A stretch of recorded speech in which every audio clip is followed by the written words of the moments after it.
My name's Nathan Batchelor. I am a cabinet maker slash team leader. Day to day I make furniture from drawings basically. I get a designer's drawing and I produce goods from that.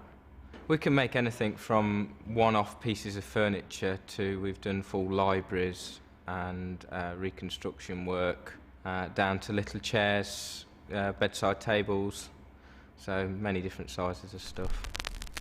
There's definitely an enjoyment out of seeing a client's reaction to the piece of furniture that they may have been waiting for. A lot of the times the designers, though they design it until it's actually in front of them as a solid piece of furniture, they can never see the final look, and that's the best bit, getting a reaction from the client.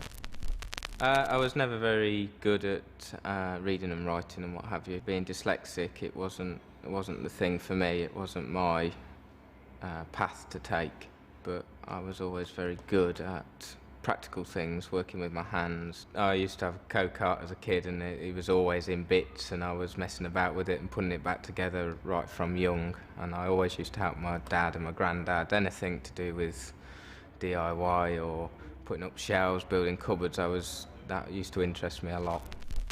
In school I had a chance to do work experience for 2 weeks, and I actually came here to NEJ's, and after 2 weeks my boss offered me a job, an apprenticeship after the 2 weeks.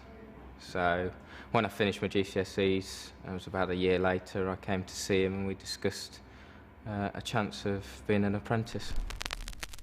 I then went on a day release course to a college for 2 years, and I worked here as an apprentice for 3. And after 3 years I became a cabinet maker. The guys that I was working with at that point were fantastic cabinet makers. Every day I came I was interested in learning something new, and that was the main key. In this job you're always learning, you never know everything.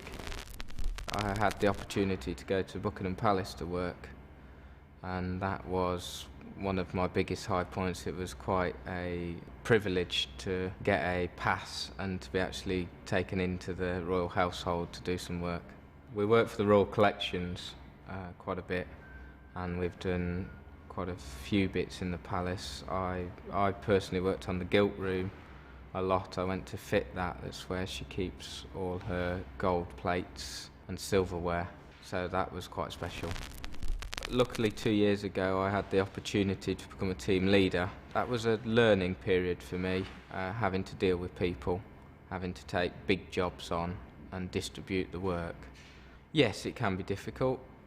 You've got to deal with people, and that is one of the most difficult things out, but it's rewarding at the same time. I would like to be able to one day have my own business and maybe have a house built bespokely where I could have my own furniture made to my own designs and my own specification put in.